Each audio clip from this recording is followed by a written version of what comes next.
Hi, everyone. Thank you for joining our Financial Services Industry Forum at the Data and AI Summit.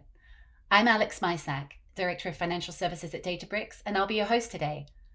We have an amazing group of industry leaders here to share their perspectives on how data and AI are enabling financial institutions to better serve their customers, reduce risk, and increase access to capital.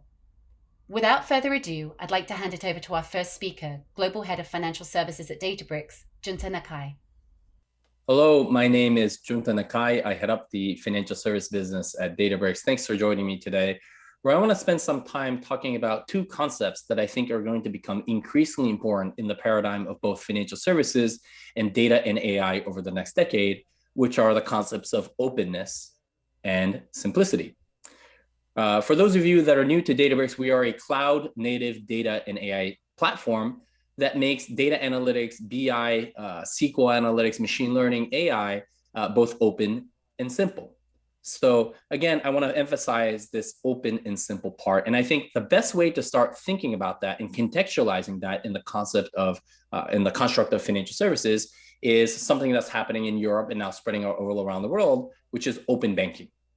So for those of you who are in London or maybe Australia or Canada are pretty familiar with this now. But for those of you who are not, open banking at its core is simply about the opening up of customer transaction data from a closed model to an open model that you see on the right. So now data in this construct is portable across institutions, across fintechs, to third-party providers, et cetera. And it represents a fundamental departure of how financial services institutions thought about customers and data at the same time. And I think that one of the best things that I could think of as a parallel to what's going to happen over the next, let's say, decade, is to look at what happened in software over the last decade. So in other words, I believe that open banking will do to banking what open source did to software over the last decade. And when I double click on that and the lessons learned from open source, I think there's basically three things looking at the software sector, which is the rapid acceleration of innovation that happened in software over the last decade, the launch of completely new business models that happened in software over the last decade, Databricks included. And then third one, which is massive value creation for those who adapted and those who disrupted.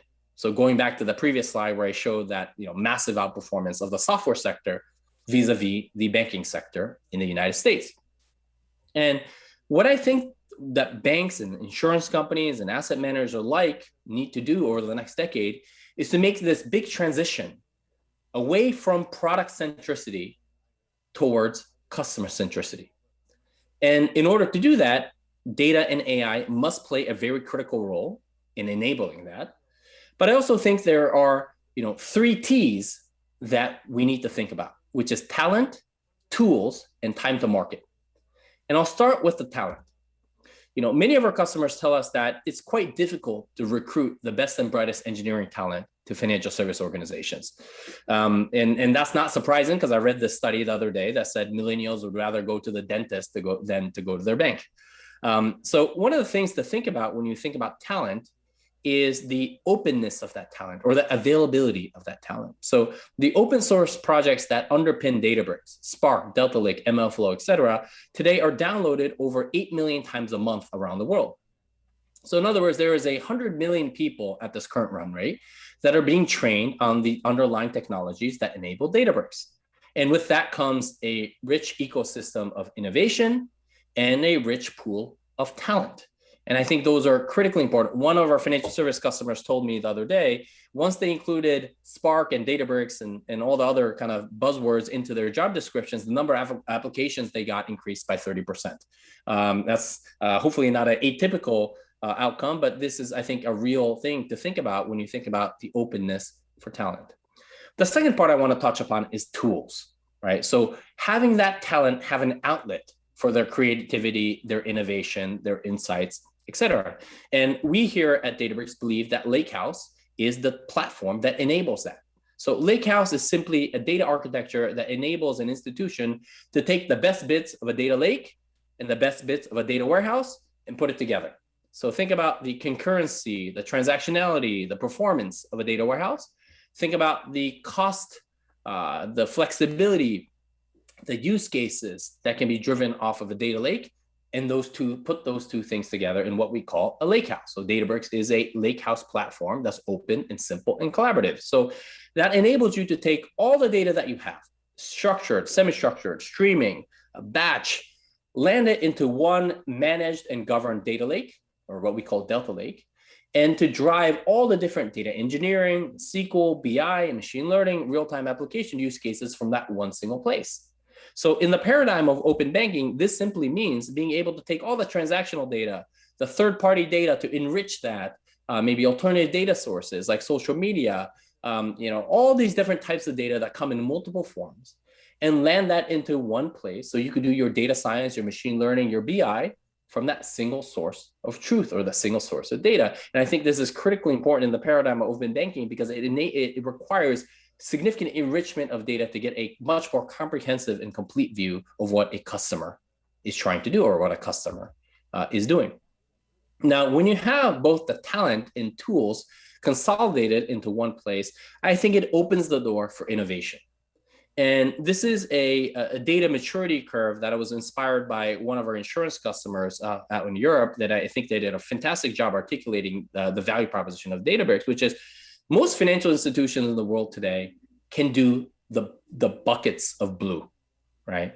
They can tell you what happened in the past. So their cloud data warehouse might enable them to, ad hoc query some data and put together some reports to explain what happened in the past. But as I explained in the paradigm of open banking that move towards customer centricity, the use of alternative data, third-party data, advanced analytics, machine learning, what financial service institutions have to do is get to those red buckets. They need to do data exploration to explain why did it happen, predictive modeling to say what will happen, and more advanced things like how can we make that happen, right? And when you have all the tools, all the talent, all the data and consolidated into one place, we truly enable that lowers the cost of curiosity, and it significantly accelerates the cycle of innovation.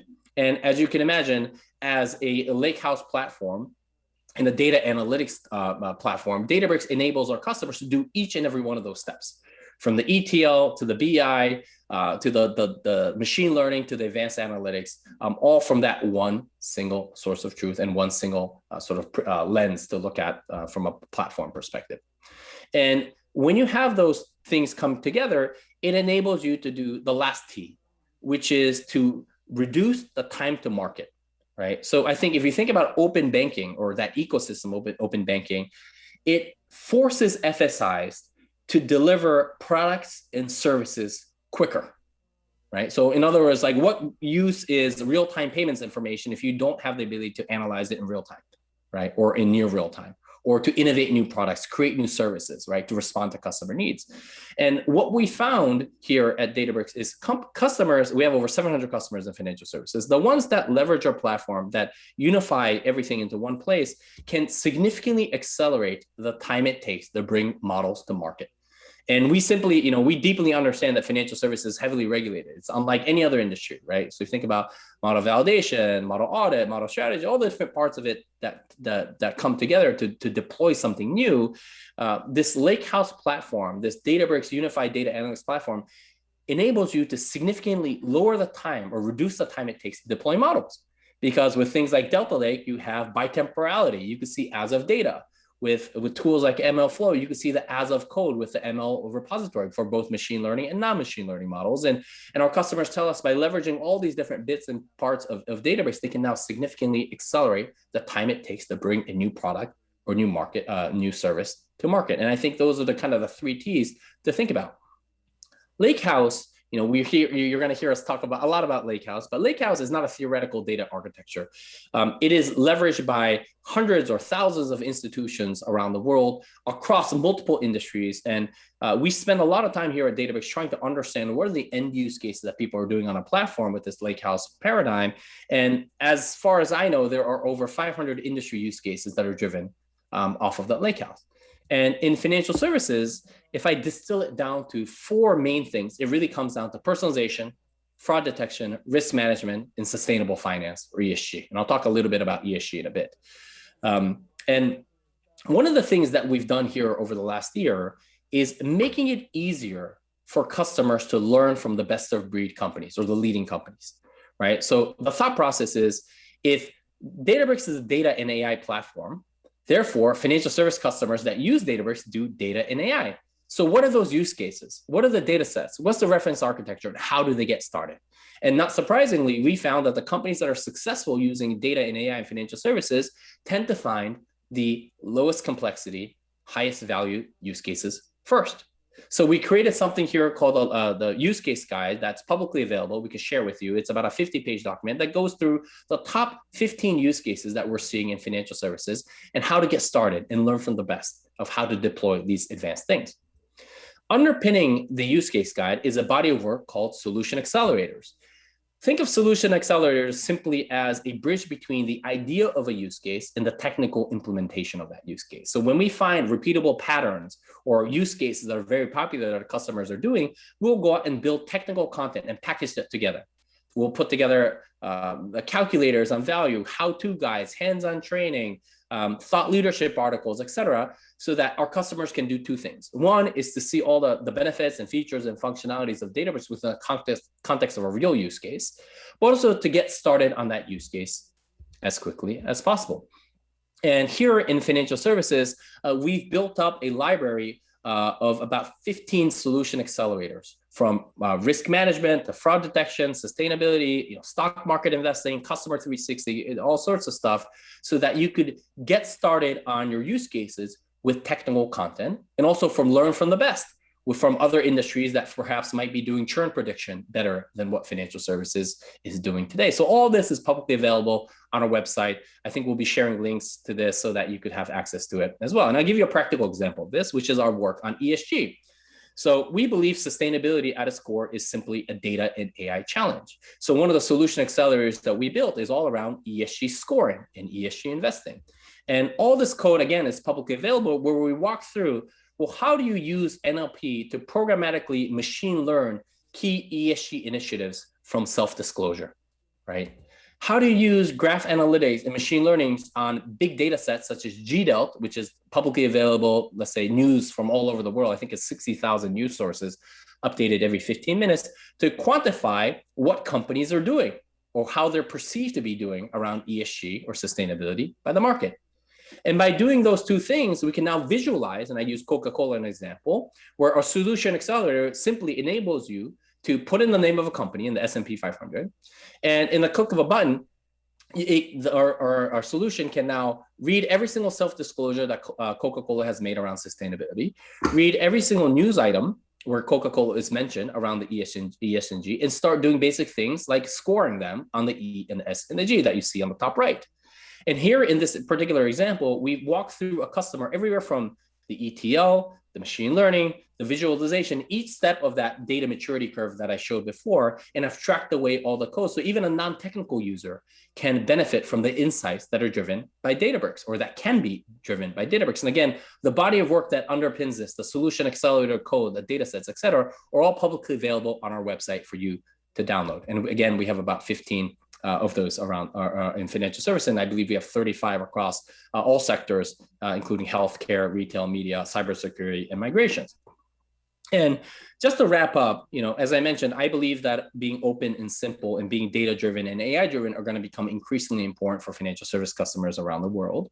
But I truly believe that companies who are already starting to do this are already starting to win. Right. So it's not just the theoretical, I think this is going to happen in 10 years. If you look at the data, I believe that companies that are driven by data and AI and have successfully operationalized that in the respective sectors are winning today.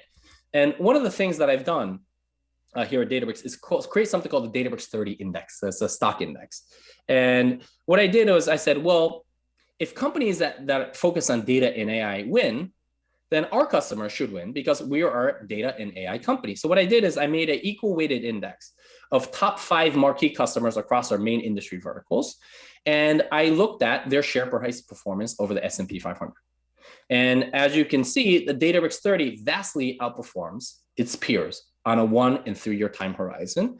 And during the era of COVID, that outperformance actually became much more marked. And that makes sense, because if you think about cloud, collaboration, data analytics, all the things that companies needed to be both agile and resilient during COVID-19. I mean, Databricks is cloud. Databricks is collaboration. Databricks is data analytics. So it kind of makes sense to me why these companies will outperform. The other level of analysis that I've done is looking specifically at the financial service sector. So I looked at our top 20 publicly listed US financial service customers, and I plotted their share price over the XLF, which is the US banking index. And we see a similar level of outperformance. And this is, I made this about 2 months ago. So I think this is a little bit dated. Actually, I think that outperformance is now bigger than it used to be. So to me, there is clear evidence already that companies that focus on data and AI, that attract the talent, that provide the tooling that can reduce the time of market, can win in financial services and win against their peers and competitors. But most importantly, build the foundations to thrive, to succeed, and to be relevant in the new era of financial services that I think is going to happen and accelerate with the new things like open banking and DeFi and all these things that are coming up. That's going to make innovation so much more important and so much more critical to a sector that historically been starved of innovation in the past. I know this was a very brief overview of financial services, but thank you so much for listening to me today. And we really want to partner with you to make sure that we can help you succeed putting data and AI at the forefront of your strategy going forward. Thank you so much. Thank you, Junta. That was great. And now we have an exciting keynote presentation from one of the largest, most respected financial institutions in the United States. Hi, everyone. Thanks for joining me for this Financial Services Forum keynote. What do insurance, real estate, and baseball have in common? Before we dig into the answer, you're probably wondering who I am and why I'm qualified to answer that question. My name is Don Vu, and I'm the Chief Data Officer at Northwestern Mutual. I've been here for about a year, and one of the many things that really excited me about joining Northwestern Mutual was the opportunity to take everything I'd learned at digital native disruptors and apply it to a Fortune 100 industry leader. I have a career spanning over 20 years in data, but I spent the majority of it at Major League Baseball Advanced Media, the digital arm of the league. After joining as a founding member of its dedicated data analytics team, I spent 13 years at the league and led the development of its data platforms, organization, and data strategy. Along the way, we built a company called BAMTech, which was sold to Disney and is now the backend of Disney+. It was an honor and a privilege to work for America's pastime. I left MLB to join WeWork, where I led a central data and analytics teams through hyperbolic growth, an aborted IPO, and SoftBank's takeover. It was a unique and wild ride, and I would trade the experience for anything. When I left WeWork, I talked to dozens of companies, but the opportunity at NM stood out. Northwestern Mutual is an industry leader in so many ways. With a holistic planning approach that combines risk investment products, NM's a $30 billion revenue company in Fortune 102. Our performance and success speak for itself, and driving much of it is its technology and data. In talking to our awesome CIO, Neil Sample, before joining, it was clear from the start that the organization from the top down viewed data as critically important. But let's go back to the start, to March 2020. It was my first month at Northwestern Mutual, and the same month that COVID-19 changed our world in ways we'd never seen. Before we went through our lockdown, I had the good fortune of spending a few days in the office with my teams, talking through the environment and the problems we were trying to solve. We started the way most folks do, with a whiteboard. And what became clear as I discussed our environment with person after person, and the whiteboard got bigger and bigger and a little bit more messy, was we had a high degree of complexity. Over 1,800 production data sources, over 700 applications, and a complex and diverse technology environment. But when I saw this, I didn't panic. Although it was a lot to absorb, I did a lot of pattern matching and thought about all of the challenges that I'd faced over the last 2 decades in data, how I overcame them. And the more I thought about it, the more I realized that the data problems aren't always the same, but they rhyme. Similar challenges exist across all industries. Most companies have fragmented, hard to govern data. Most companies have an incomplete view of their customers. And most companies also have tactical data solutions that don't necessarily solve business problems. To tackle these challenges at NM, we created a data strategy with 3 pillars. The first pillar is data platforms. Platforms are enablers, and we knew we needed to modernize ours to better enable our business. The second pillar is customer centricity. We wanted our clients to have an integrated experience across all touch points, whether it's with a human financial advisor or our digital products. The third pillar is a tight connection between business and data strategy. You can't unlock the value of data without a true partnership between data and business leaders. And we're fortunate to have great business partners at Northwestern Mutual. When the company mapped out its multi-year strategy last year, it was clear that data was a common thread across all initiatives, and those manifested in our core data products and platforms. That work also helped inform and validate our data strategy roadmap.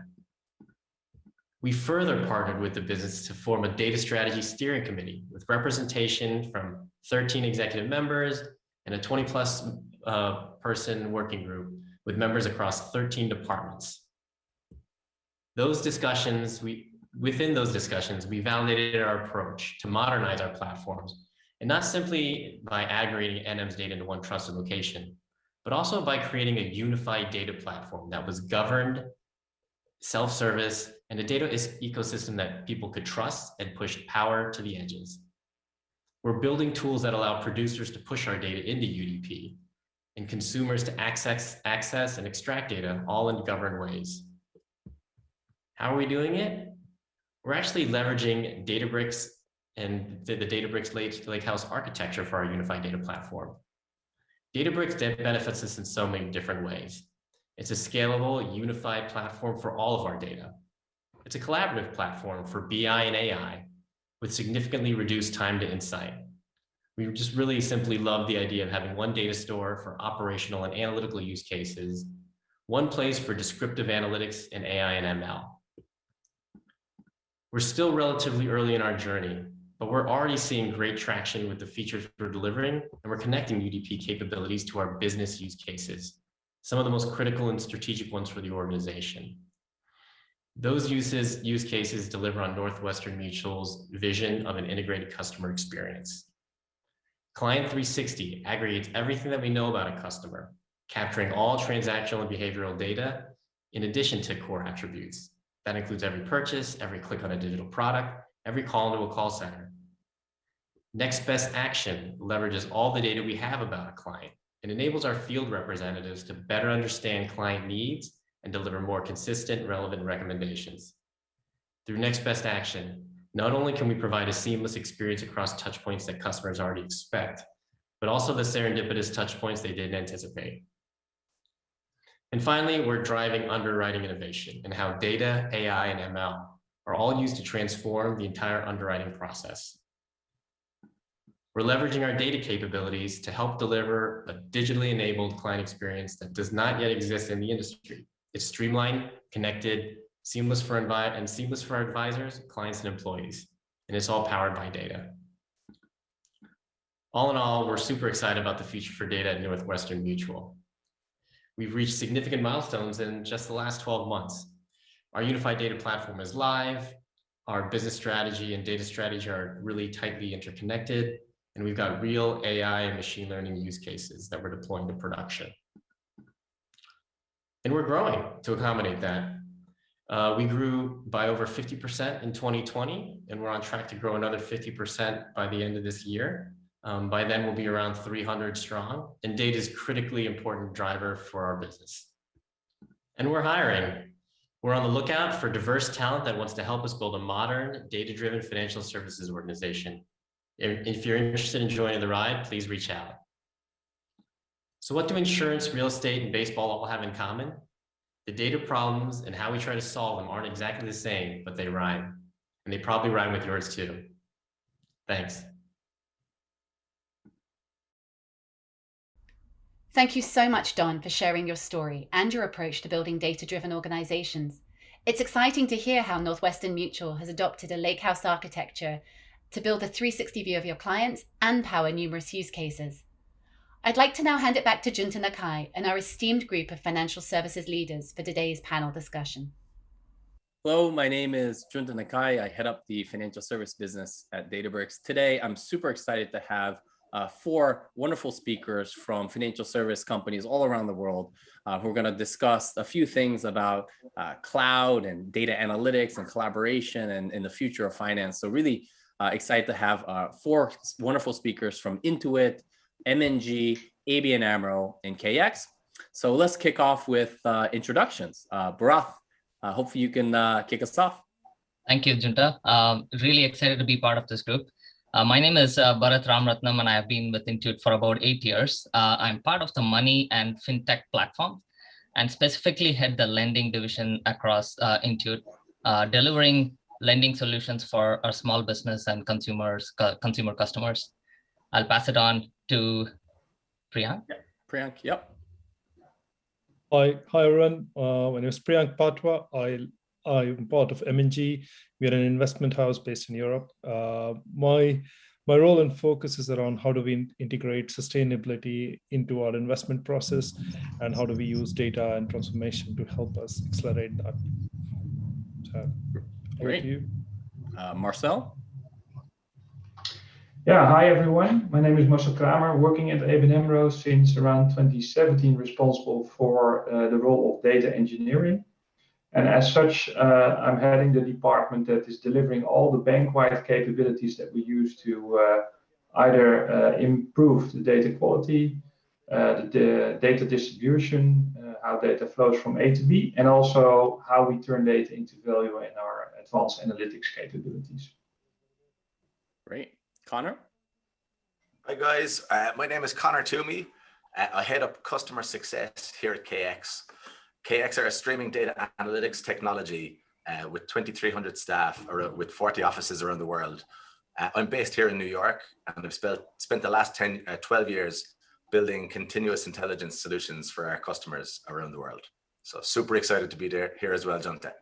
Great. So Priyank, Bharath, Marcel, and Conor, super excited that you're here. Really appreciate the time that you're taking to discuss today. So let's dive right in. And maybe I could start off with you, Priyank, which is, here at Databricks, we like to talk about the words open and simple.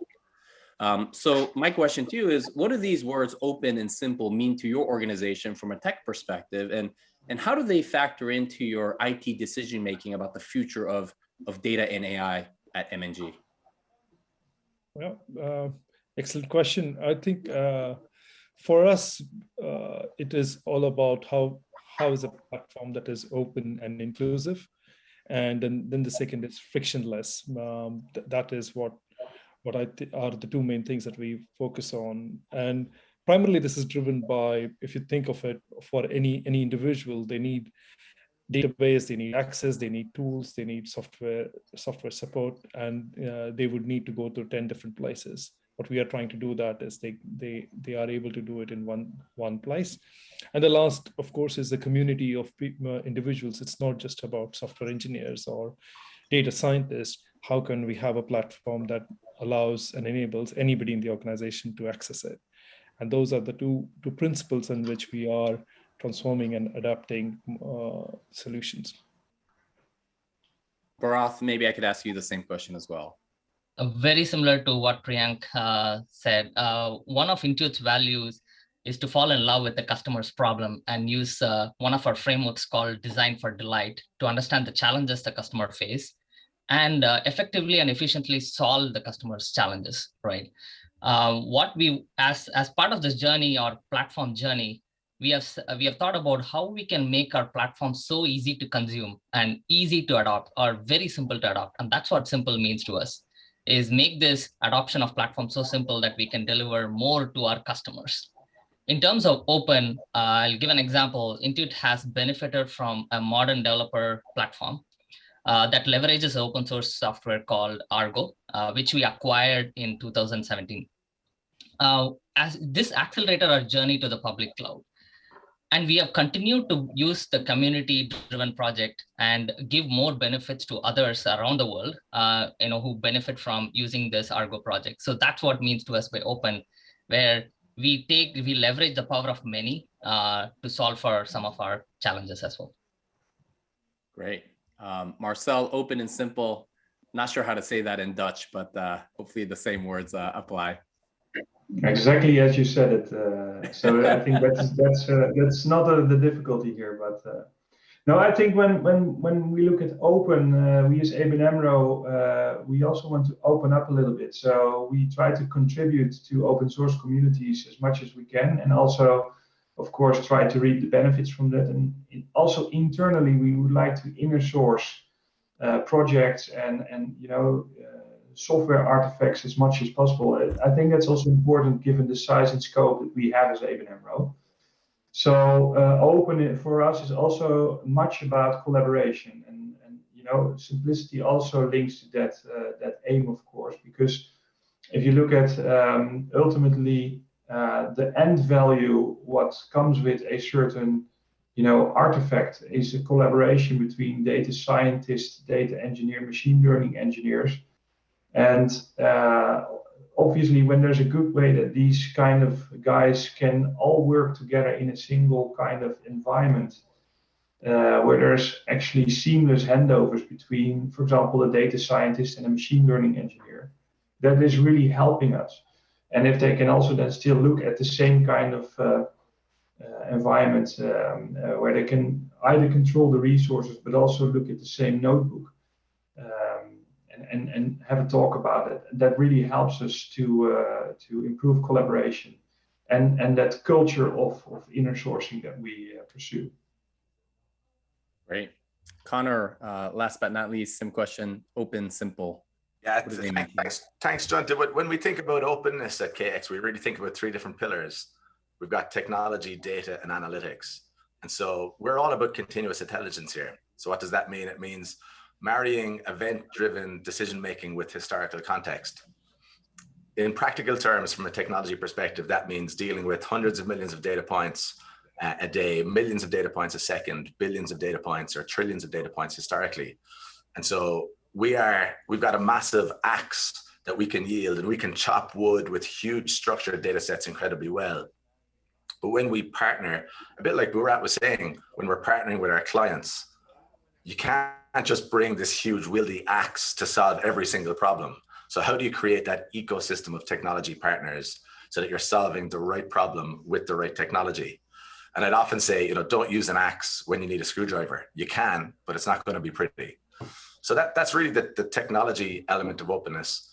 Marcel, to your point on data, a lot of our customers have fallen into the trap of building these ivory towers. So they're solving these really complex data problems, but really in isolation. So we're encouraging all of our customers to have openness of data, provided you have sufficient controls in place. And that's been a big blocker to having open data sets in the past. It also means joining disparate data sets. So being able to pull in the unstructured with the structured. So that's very much part of the data pillar. And on the analytics side, drawing on my own experience solving these problems, it's much easier to stand on the shoulders of giants. Like, don't reinvent the wheel.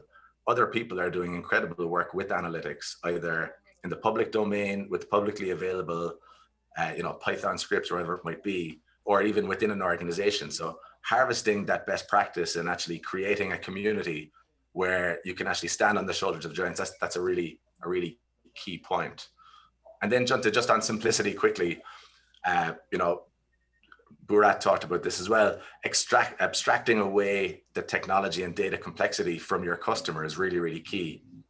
And there's an Arthur C. Clarke quote that always stands out in my mind, which is sufficiently advanced technology is indistinguishable from magic. And what does that mean? It means when you're solving data problems, you want the end user to not really have to care about the technology that's being used or where the data actually exists. So helping to abstract all of that away is really key. Great answer. I appreciate that. And maybe I'll switch gears a little bit. And this time I'd like to go to Marcel. ABN AMRO, in terms of its cloud capabilities, I think is world class.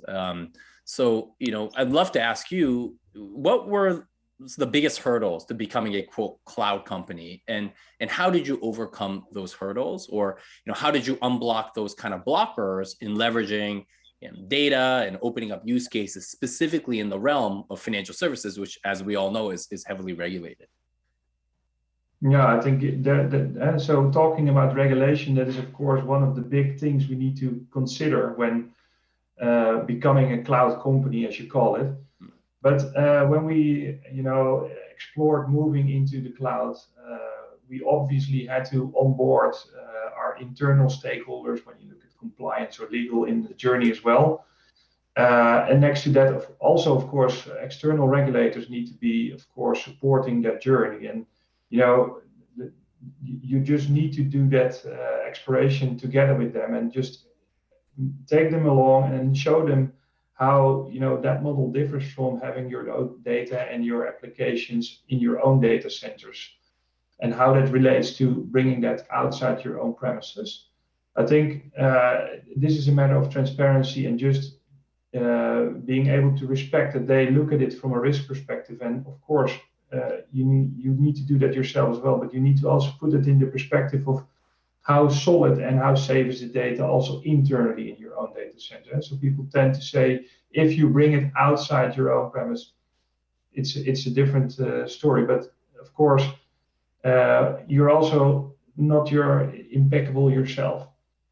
The second thing, from a technical point of view, I would like to say is that it really requires also a mindset shift of your own internal engineers. We come from a situation where we've outsourced the management of our own data centers to external parties, and now we suddenly need to just do that ourselves. So DevOps and becoming, an engineering team that is not only, building it but also operating it is really a mindset shift. So we now tend to say, build it, own it, run it. But with that comes also a lot of new challenges for teams. For example, on the level of security or on the level of cost, for example. So, if a server is running in your own data center, it's there, so you can use it. But if you just do the same in the cloud, it's constantly ticking. So you need to be, of course, aware of the fact that you can also auto-scale that down whenever that's applicable. So it's really, also turning your entire engineering community into a different mindset and also upskilling them. Really essential. Upskilling is so critically important. Bharath, I'd love to ask you the same question. Absolutely, great answer by Marcel. And adding on to that one, I'll start with one of the journeys that Intuit went through. The cloud journey started around mid or early 2000s actually for us, right?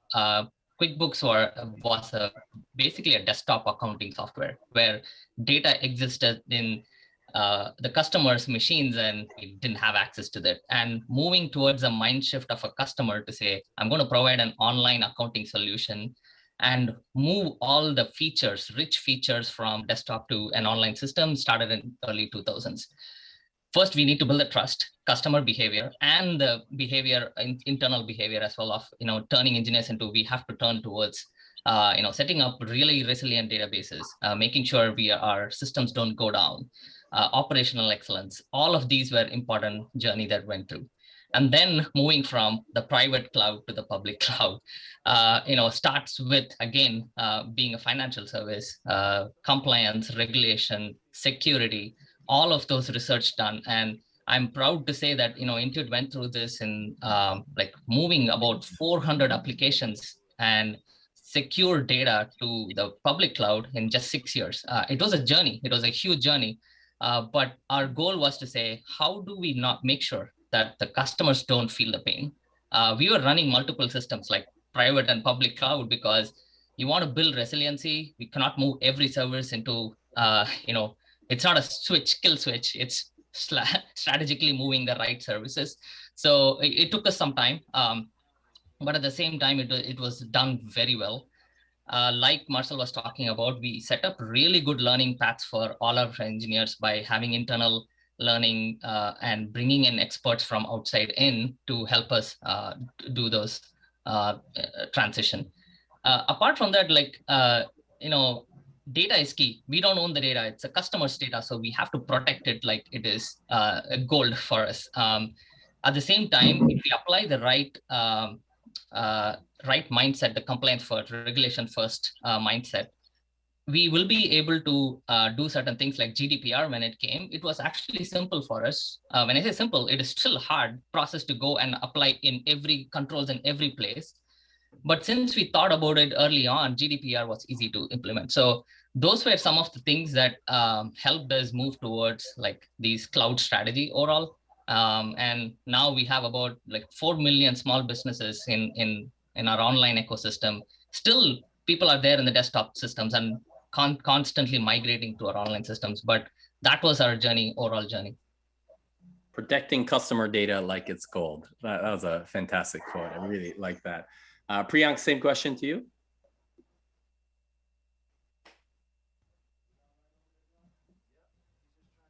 I don't know if you had some issues. Oh, you're on mute. Yeah, sorry. Yeah, I think for us, the biggest movement was COVID, actually. We are proud to say that we went through COVID almost seamlessly.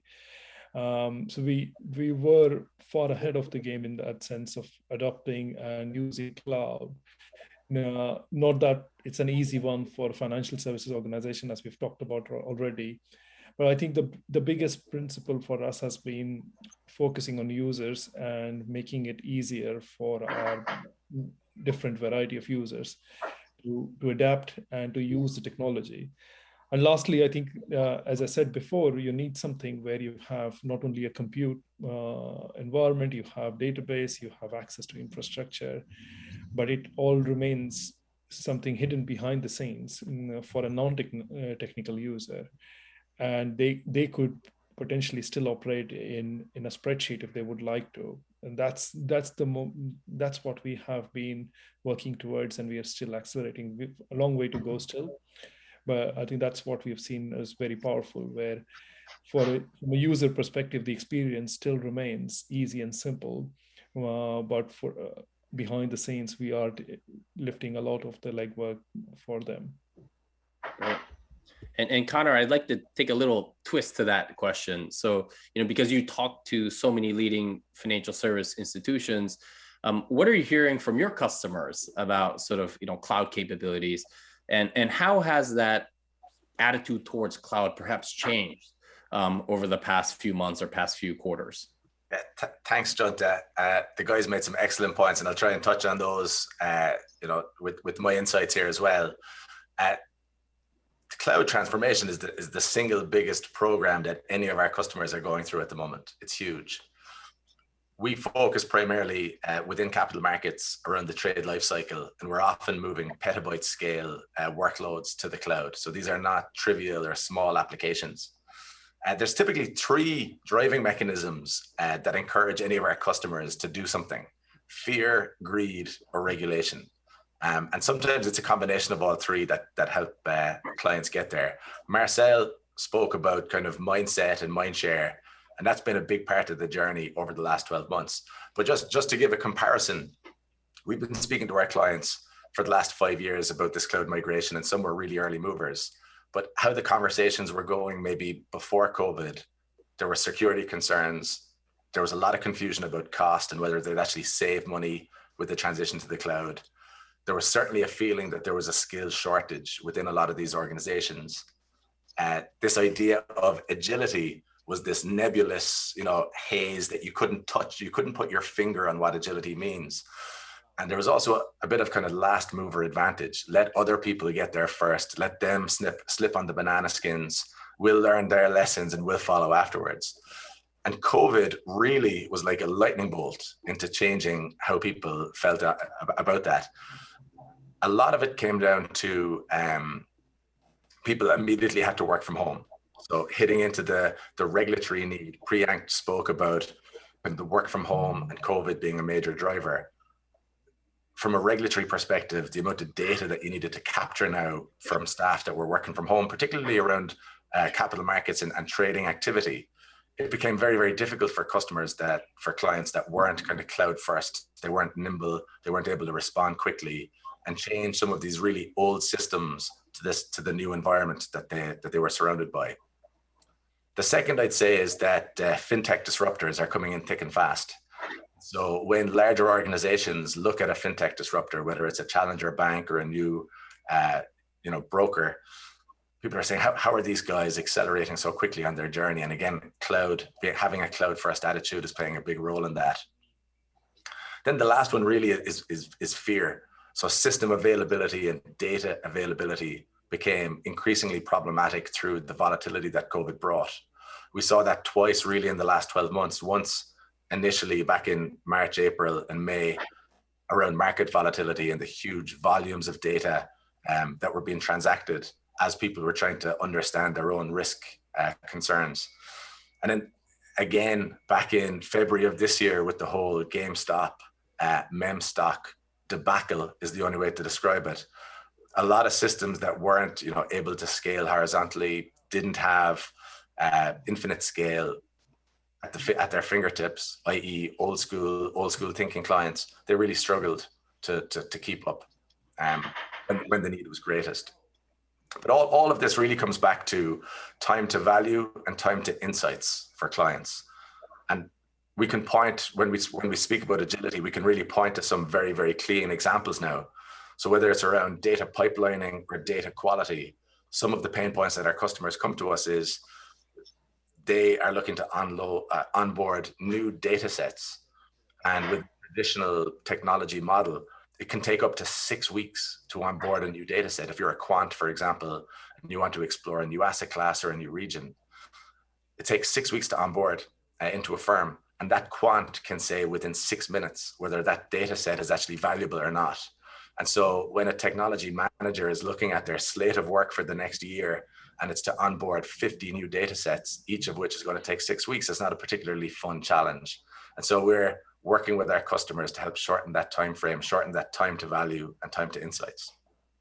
That's great. And that's a good segue into the next line of questionings that I'd love to start off perhaps with Bharath. But the whole point of this focus on cloud transformation and data analytics and all sorts of stuff is to unlock new use cases for AI, right? I think that's sort of the ultimate goal of why companies are doing this, because AI typically is a CEO level priority at most companies.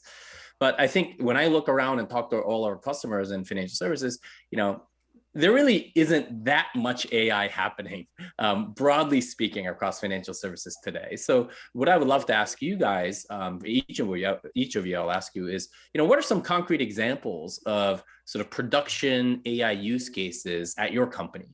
And how did you prioritize the use case? And can you talk a little bit about the journey to make that happen and make that a reality? Starting with me, Junta. All right, thank you. I have many use cases across Intuit. In fact, our vision at Intuit is to become the AI-driven expert platform. But I'll start with one that is near and dear to me. One of the biggest challenges that the small businesses faced was 70% of them need funds to grow their small business, but only 23% get their funds that they need. So, and more than that, like 50% of them were dissatisfied with the loan or funds that they received through any system. So to address this underlying problem, we launched what is called as QuickBooks Capital. QuickBooks Capital was launched about 3 years back. It's a lending product to get the capital that the small business needs to grow their business or address an immediate cash flow issue. We took about 26 billion QuickBooks data points, including transactions and invoice data, payments data, all of those data that we have in our ecosystem, connected to the third-party data, and built very rich feature set and credit model that were used for providing a comprehensive view of the business. So we are even, in fact, able to develop a P&L statement out of the whole thing. And actually, the most important critical piece that we were able to capture was whether we can determine the borrowing capacity using those credit models for the customer. And this helped us make decisions on the loan. So we use these as features and the credit model to deliver loan products to the customers. That we were not satisfied with it. We said, okay, we have solved this for many of the small businesses. How we can now leverage these same set of principles that we have applied and use the same kind of pipelines, data strategy to help us solve the consumer loan challenges as well. So we are beginning on that journey. And And on more than that, the important aspects are how the simple, right? Or how do we make it simplified application process for the customer?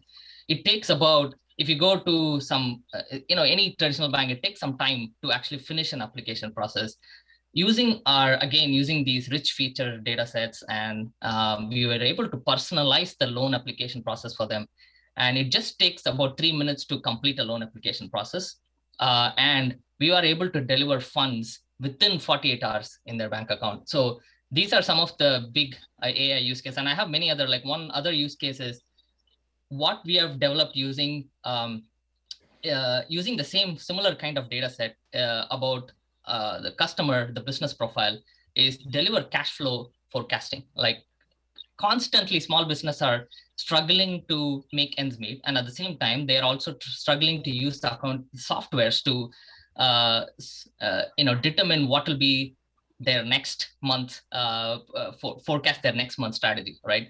So we built a cash flow forecasting using these models, determining the recurring transactions and categorizing these transactions in such a way that we can provide more insights to them, what will come in the next 30 to 60 days, so they can start building their business plan for those scenarios. That's fantastic. And by the way, Bharath, I'm a part owner of a small brewery in New York, and we are customers of QuickBook Capital, I believe. So amazing. I really love that explanation. So Marcel, same question. AI use cases. What's the journey, and how did you make it happen? Yeah. So maybe before I go into that exact thing, I think a right context to sketch here is what is actually the purpose of ABN AMRO. And we recently got a switch in our board. We got a new CEO, and he really took our purpose forward and refined it a little bit together with the board. And we now have this purpose saying banking for better for generations to come. So that is really what we are all linking all our behavior and also our actions to. And with that new strategy, he also asked my boss, who is actually the chief data officer of ABN AMRO, saying, what is actually our data strategy within ABN AMRO? And so last year we set that out, and we created, let's say, a real physical, booklet describing our data strategy. And one of the strategic pillars in that data strategy is saying we want to accelerate automated decision taking. And taking that into mixing that kind of strategic goal with the current situation where 1 out of every 5 employees within ABN AMRO is working on detecting financial crime, to meet, our gatekeeper function, and just to do right and avoid that our company is being used by malicious, people. But 1 out of every 5 people, employees is working there. That makes you think, of course. So in terms of, and then when it comes to AI, we obviously want to, of course, use advanced analytics and artificial intelligence to do something about that aspect, because a lot of manual work and a lot of analysts are now looking at our transactions and seeing if they can define some patterns and seeing if there are any anomalies. And definitely that is an interesting area for us to apply advanced analytics and AI onto, to see if we can accelerate some automations around decision making, to also reduce a little bit, let's say, the cost related to that enormous department that we call DFC, detecting financial crime. But what also is interesting is a side effect of that whole thing, is because we now are providing lots of data towards that department, and we're now able to look into all sorts of combinations of data. And AI is now also helping us to, give us anomalies and patterns that we would never have thought of before. So we really move from a kind of rule-based situation into a real AI setup where, the machine is teaching us, or actually showing us, hey, this is a real strange pattern. And recently, there was also a nice thing coming out of that, because we saw such strange patterns, and they were not so much related to financial crimes. What we ultimately concluded, and we also shared the outcome of our model results with instances with let's say, bodies outside ABN AMRO, Because apparently, based on the transactions and the patterns that we saw, is we could identify patterns of human trafficking that was happening based on just the sheer combination of transactions and how they flow over various accounts of ourselves, but also of other banks.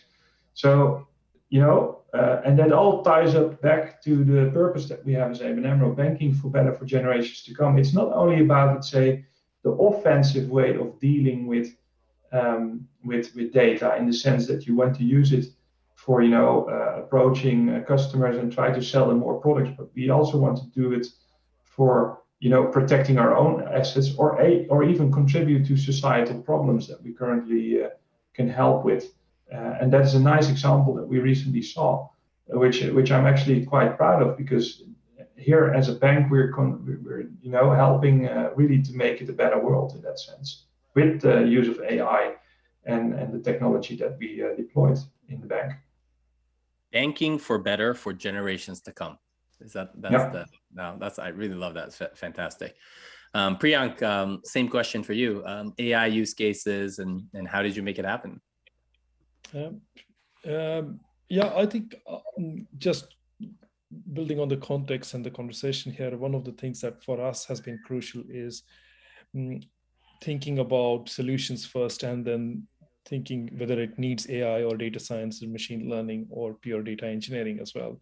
And that has been one of the key focus areas for us as a team, is trying to take the AI card sort of later and think about the solution and what we are working on. And what we found is quite a few variety of places where we've been have been able to do something powerful. And one example I'm talking about is right up on the priority for many organizations as well, is how do we understand in the private space companies their disclosures, which are very limited on what is their environmental impact. And within environmental impact is emissions is one of the key topics. And this is a space where companies do not disclose, or not able to disclose. They are private, and it is not even covered by big vendors as such, who would be able to, so-called third-party vendors. So what we've done there is we've worked in partnership with our investment teams, our sustainability teams, and different engineering teams in the organization, and come up with a solution where we've trained our models based on about 3,000 public companies, and then being able to confidently estimate an emission from that organization. That's for a use case perspective. We started with one area, and that has started to explode in multiple parts of the business, and it has not only started to get us traction within the business, but also our clients have been very, very pleased with the solution. So I think that's one area that I can talk about. The other is more from an investment analysis perspective, where which is very common currently, is as companies start talking a lot about sustainability, there is a lot about discussion around it, and it comes in various shapes and forms and various patterns. And the biggest challenge there is 75% of that data is qualitative, and while the volume of the data is just quadrupled every year. So about 12 million data points versus 1 million data points that we were seeing for the same sector, same companies over the last 5 years. So that's the kind of explosion in information. And what we have been focusing on is creating a solution that works with our analyst teams, works with our investment teams to give them machine-driven insights on which companies are showing stronger intent of taking certain actions. And here we have been able to train models about 15 million paragraphs per day, spitting out different content and making that accessible easily to a human who can then actually make that decision faster. So that's the pure human plus machine combination that we have been able to leverage and run at scale very quickly. So those two examples, but we can talk a lot more. Yeah, those are wonderful examples. You're literally helping to curb emissions through your investment and with data as well. So that's really fantastic. Conor, same question. AI use cases. How does that journey happen? Yeah, thanks, Junta. Coming back to the theme of continuous intelligence, it's about how can AI enhance and augment continuous intelligence. And so, I'll talk specifically again about the trade lifecycle. We typically deal with 4 primary data sets. You've got internal order and execution data that your firm has generated. So that's the activity that you're actually participating in. You've got the public market data set, which is a kind of a God's view of what was going on in the marketplace during your trade activity.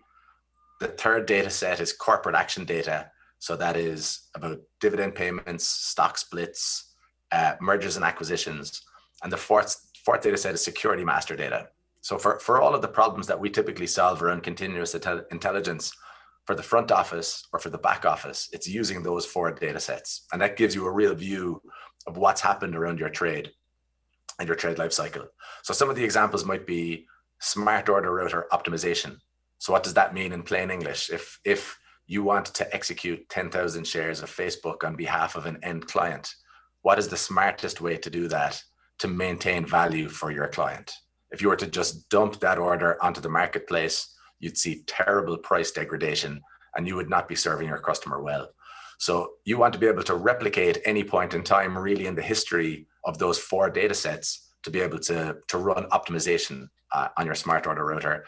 Another example might be trade cost analysis. So you might want to be able to present your customer with a report that shows the value that you're providing as their broker, as the person responsible for their trading activity, to say, you're paying us an extra premium, but here's the value we've given you in terms of defending the price that we wanted to execute against. So that's on the front office. On the back office, market abuse regulation. So kind of drawing on Marcel's example of identifying malicious activity, we do a lot of work identifying nefarious activity and bad actors who are looking to manipulate the markets. And that can often take the form of an individual trader, a group, an entire desk within one firm, collusion between various firms at any point in time.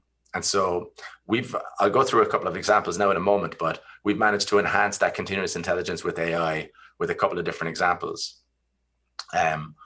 One of the points I would say, one thing that's kind of stifled growth in AI is the concern about how they handle type 1 errors. So having the excuse to say, hey, we did this because the machine told me so, is not a defendable or tenable position to have.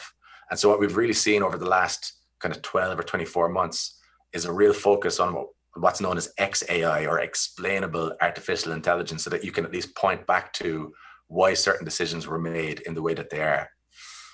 But Junta, if it's okay, I'll touch on a couple of different examples from regulators and banks and hedge funds. So one example of enhanced continuous intelligence is a regulator who does investigation into malicious activity and bad actors.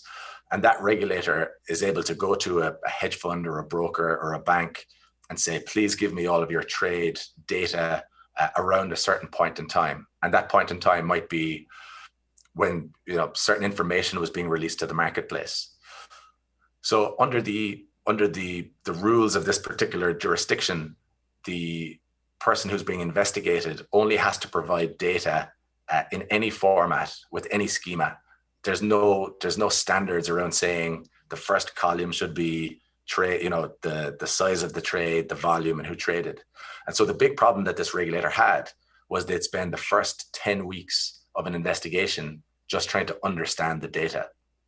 And so we worked with this client, this regulator, to create some very smart data mapping and interpretation logic so that we could improve, again, that time to insights, that time to value, so that we could turn around something that was taking 10 weeks and solve it in 10 minutes. And that was really exciting for us. And it was a game changer for that regulator.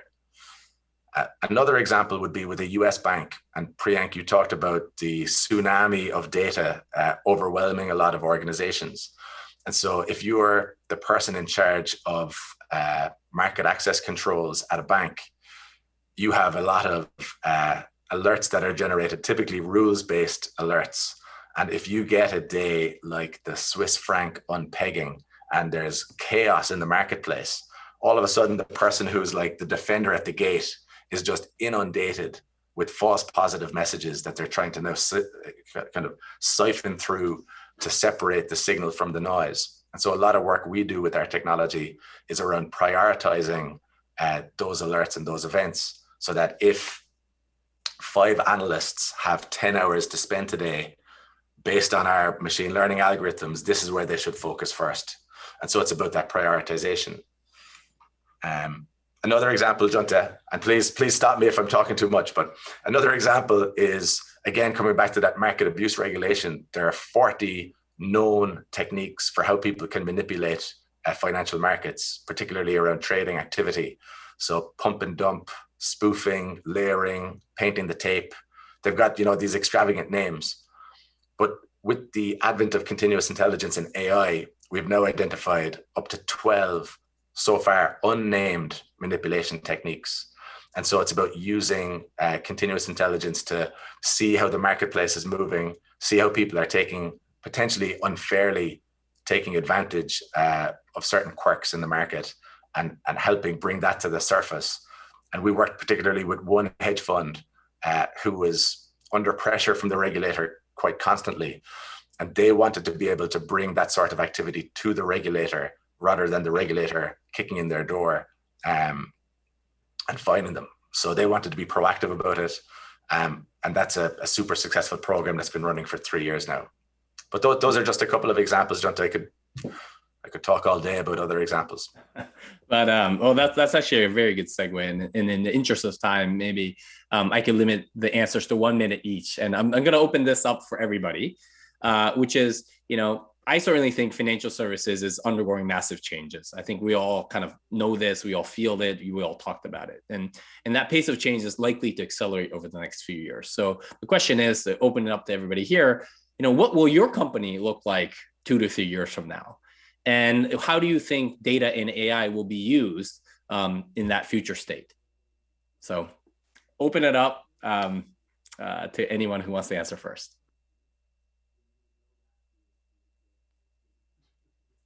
All right, maybe Priyank, yeah.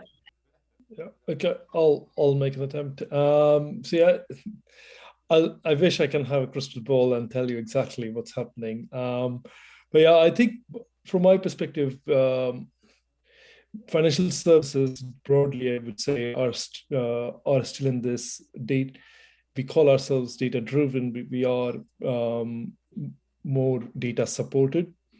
And that's what I would say is the transformation that I would see happening in the next 3 years, where organizations actually move towards a data-driven decision-making, where they are not taking data and then having a tool and getting an insight, but then doing what they could after that. But that feedback loop where they have taken the data, they have consumed the insight, and they have actually given the feedback, which then moves us from this trough of disillusionment, as I say. So we could really unleash the power of AI. And that's what I see as the vision coming out, is that strong feedback loop, and we move towards that model. Great. I hope I kept to the 1 minute. Yeah, I think you did. Maybe Marcel? Yeah, I think it's at least our ambition, and I think we're well on the way to make everything more data-driven within ABN AMRO. So what you will notice going forward is that a lot of the discussions going on about many things, like how are we going to distribute budgets, to which areas are we going to invest from a functionality point of view in terms of services that we can offer to our clients. What are, the things that our clients require and why, and how are we going to protect our assets, and how are we going to invest in other markets, etc. I think all of those kind of questions, and you can add 10 or 20 more of those kind of questions, you will more see that we are going to answer those based on the data, and also more in real time, instead of gut feeling and the person who has, let's say, the biggest mouth will gain ultimately the result. So I think data is going to help us respond much faster to what I think we need to respond to in the market, internally, outside the company, etc. So it's going to really be an asset that we cannot avoid anymore to take decisions within the company. Bharath, maybe? Sure. Difficult in 1 minute, but I'll start off in saying pandemic has accelerated many of the rate of innovation across the financial services. At Intuit, what we are trying to do is, focus on clean data, accelerate AI, connect peoples to expert, like become the virtual experts for the customers.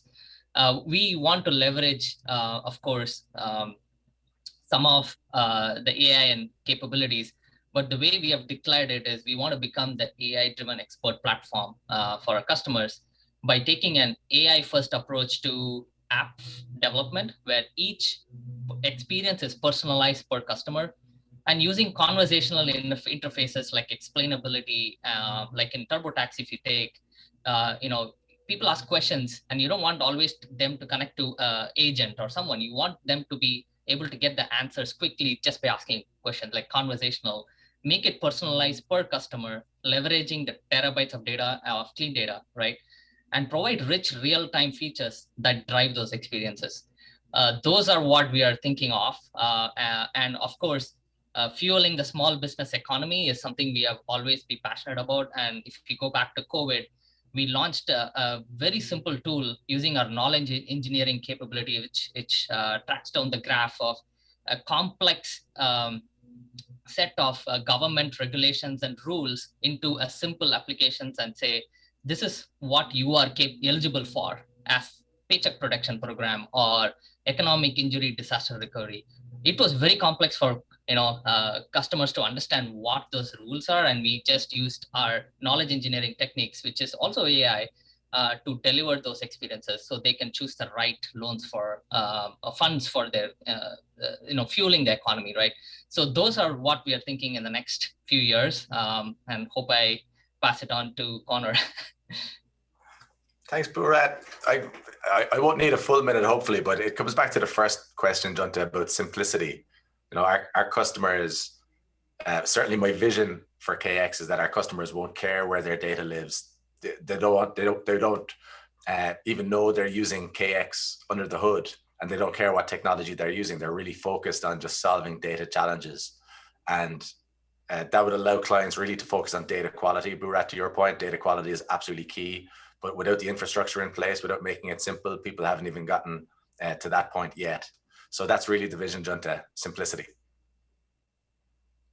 Well, that was a nice wrap up. So I really appreciate everybody for the time. But I really enjoyed the depth of the conversation and specifically how data and AI is being used at your organization. So from Bharath talking about how it's being used to fuel the small business economy, Priyank talking about how it's used to curb emissions and perhaps move institutions from data supported to data driven.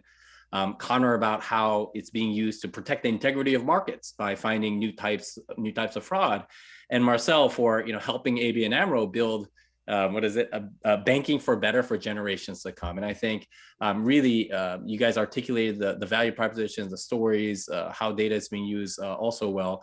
So really appreciate the time. So again, Priyank from MNG, Bharath from Intuit, Marcel from ABN AMRO, and Conor from KX. Really appreciate it, and hope we get to do this in person sometime soon. Thank you very much. Thank you, everyone. Thanks, guys. Well done. Thank you. Thanks. Bye-bye. What a wonderful conversation. Such great insights and visions for the future. Thank you, panelists. To wrap up our forum, we have one more presentation. Our panelist, Conor Twomey, will now share how Databricks and KX are helping financial institutions drive innovation with real-time data and AI. Hello, my name is Conor Twomey. I'm the head of customer success at streaming analytics firm KX. I'm also the managing director for the Americas, and I'm based in New York. I've spent the last 12 years building continuous intelligence systems for companies around the world.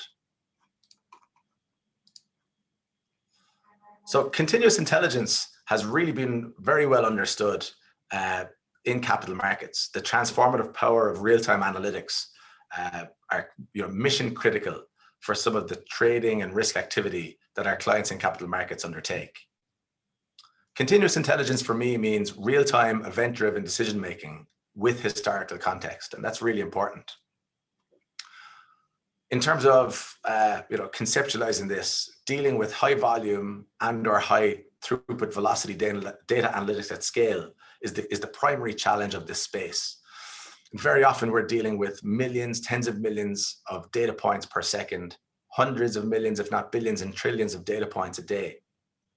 This is really 1 to 10 petabyte scale data problems that we're dealing with.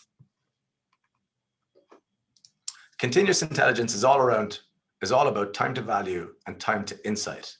And so our customers in capital markets, whether it's smart order router optimization, trade cost analysis, or market abuse regulation, understand the importance of these advanced analytics. So we're KX. We're the world's fastest streaming analytics platform. We've been a market leader in this space for almost 30 years. We work with 39 of the top 40 investment banks globally, and many of the top regulators, hedge funds, buy-side and sell-side firms use our technology today for some of the use cases I just spoke about. Continuous intelligence has been a cornerstone of what we do over that 30-year period. And we have a global footprint now with almost 2,500 staff across 30 worldwide offices.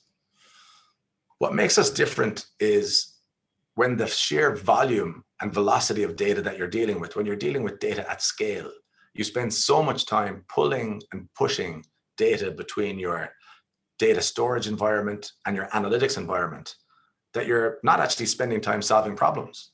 And so our technology is uniquely placed to perform analytics at the source of data. So we are trusted by some of the biggest companies in the world. We really started our journey in capital markets, but over the last 10 years, we've started to take some of that mindset, some of that continuous intelligence mindset into new industry. And that's been really exciting. So I know this is a capital markets talk, but I did want to touch on one example, which is Formula One racing. So a Formula One race car has 600 sensors and can generate up to 18 billion data points that need to be analyzed after a track session. So whether it's in a wind tunnel, whether it's a training session, or on race day, we are helping customers like Williams solve in-the-moment decision-making. But back to capital markets. So what I wanted to do, I wanted to present some of the challenges that we're hearing from our customers around the world. And there are some consistent themes that pop up time and time again. 12 months ago, with the initial COVID market volatility, we saw unprecedented velocity and volume of data across various asset classes. That repeated itself, that pattern of unprecedented data volumes repeated itself with the more recent MemStop and GameStop debacle. And so for customers that weren't really thinking of scale, they were really struggling in their hour of need. The next theme and topic really is around real-time decision-making. A lot of our clients continue to think about batch, and they're solving, they're running end-of-day reports or hourly reports, and they're really missing a trick, and they're struggling to adapt their technology to deal with real-time streaming analytics use cases. The next theme is cloud, which is in capital markets has really been accelerated through COVID. A lot of our customers have struggled, to get their head around some of the security concerns of cloud, particularly as a heavily regulated industry. And quite frankly, the skills have been lacking to make that migration to the cloud happen. And as people are thinking about their technology and data landscape, they often have siloed and isolated data repositories. So even as you bring in a swarm of data scientists into an organization, actually opening those data sets and gaining value from them has proven difficult. And it's made worse by independent technologies not being open. The last point I'll talk through is data pipelining and data quality. One of our quant customers, for example, will often ask for a new data set to be onboarded. They're looking to identify an alpha generating opportunity or to improve return on investment. It takes 6 weeks, typically takes 6 weeks to onboard a new data set to be analyzed. That quant in 6 minutes will decide whether that's a qualified data set or a disqualified data set and ask to move on to the next one. And when we're speaking to technology managers, they have a backlog as long as my arm of these new data sets that need to be onboarded. So it's not all challenges, there are opportunities. So we are, for the first time, starting to see real use cases for machine learning and artificial intelligence, and I'll definitely talk on some of those later today. Capital markets, as I mentioned, is a heavily regulated industry, and so it's been difficult for clients to point to a robot and say, the machine told me so. So the idea of explainable artificial intelligence has really gathered momentum over the last 12 and 18 months. What we've seen through COVID is that companies who are agile and data first in terms of their organizational mindset have not only survived through COVID, but have really thrived. And finally, through all of these challenges, when people are thinking about what their future data landscape and future technology landscape needs to look like, they're managing to abstract away a lot of the technology and data complexity that exists in our world, or has existed in our world over the last number of years. So let's talk about a real client journey. And the backdrop here is the May 2010 flash crash. There was $1 trillion market crash that lasted for 36 minutes. What this exposed was legacy technology, legacy data systems that were operating in a batch mode that were not capable of handling data in the moment. This particular customer was dealing with tens of millions of data points per second, particularly around market open and market close. And on average, between 4 and 500 million orders and trades per day. And they were running hourly risk metrics against all of that trade activity. And so they really brought us in to bring that continuous intelligence and streaming analytics mindset to their organization. So how they were trying to solve this initially, they had hourly batches, as I mentioned. And there's a famous Henry Ford quote that comes to mind when I hear of companies who have a batch mindset, who are trying to move to real-time decision-making. And it's, if I had asked people what they wanted, they would have said faster horses. And so for us, this was really a mind shift change for the customer. We moved them from hourly batch analysis to tick by tick, event-driven decision-making with a 50 millisecond SLA, allowing them to pause or to halt trading activity with specific actors, or more broadly, if they felt that there was market irregularities happening, or a particular customer or a customer algorithm wasn't acting as expected. So the customer was really happy. We brought them on this journey. It was a super successful implementation. What it did highlight for us, though, is the broader ecosystem around our KX technology. So there was, for example, a static rules-based decision engine that was feeding inputs into our system. It was completely static. It was manually updated, once a week. Also, the data management of all of the data that was feeding into our platform had significant, not concerns, but difficulties, certainly. So if you wanted to onboard a new data set, it was very problematic. It took a lot of time. It took a lot of testing. And there were no controls in place at all about data quality.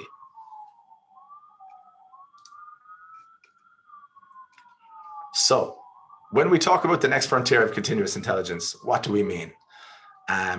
For our customer, in this case, what it means is, with our partnership now with KX, that we're allowing clients, like this one described here, to marry Databricks' data science with KX's actionable continuous intelligence to reduce time to insight and time to value. So what does that mean in practical terms? It means enhancing continuous intelligence with AI and ML to improve resiliency, provide more meaningful intelligence that reacts to new market conditions. It's not just static, it's dynamic. It also allows data scientists to come in, leverage best practice in industry, and stand on the shoulders of giants, really, in terms of how they approach some of these data and analytics problems. The second aspect is around the data fabric and data strategy. So these are incredibly valuable data assets that have sat, quite isolated, frankly. And so by allowing KX become part of the Databricks data lake and data fabric, you're allowing access with the right level of control in one common data foundation for your workloads. And then the third element is about overlaying and augmenting new and existing data sets. So data pipelining at scale. All of this means for the customer that we've dramatically improved the quality and performance of the client system, driving even faster time to value and time to insights. So how else are we enhancing continuous intelligence with AI? As one of our customers said to me recently, Databricks have defined the field of data science. And I'll talk about a couple of examples around how KX and Databricks can enhance continuous intelligence with artificial intelligence. So one use case, a US banking client of ours is actively exploring liquidity analysis using AI for infrequently traded assets. A Canadian client of ours is doing even smarter smart order routing using deep reinforcement learning. All of this is made possible through the Databricks ecosystem. On the surveillance front, one global hedge fund is a real market leader in the space in terms of identifying bad actors and nefarious activity within its own firm. And there are about 20 known abuse techniques: stuffing, layering, painting the tape, spoofing. They've identified 12 or so unknown manipulation or unnamed manipulation techniques, again, using AI and machine learning. This wouldn't be possible without AI and machine learning. Lakehouse brings a common way to get things done across all of the major cloud providers. That's a key concern that we highlighted earlier in terms of our challenges. We at KX are super excited about bringing continuous intelligence and real-time decision-making to Lakehouse. And together, KX and Databricks are pushing the envelope of what's possible with continuous intelligence. Finally, if any of the challenges and opportunities have resonated with you, please do get in touch. My details are on the screen, and my colleague at Databricks, Junta, we'd be delighted to hear from you. Thank you again for your time. And that concludes our industry forum. Thank you all for tuning in. And please make sure to stop by the Solutions Theatre for interactive demos on the most popular data and machine learning use cases in the industry. Enjoy the rest of Summit.